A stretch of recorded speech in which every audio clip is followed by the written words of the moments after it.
سلام. روز 34م چالش رو با تمرینات استرودر شروع کردم. تا خواستم حرکت خوب بزنم یکی اومد شرط میالله رید به ویدیو. بعد چند تا شنا یا حضرت عباس دستم دیگه یاری نمی‌کنه.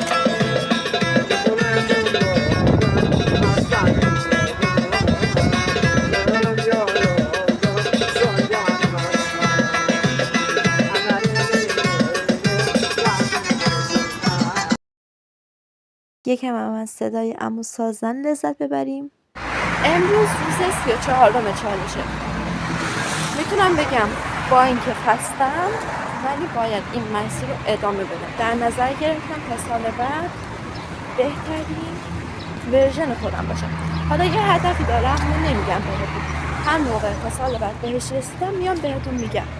تا امروزمو با رفتم به کلاس کارورزی تمام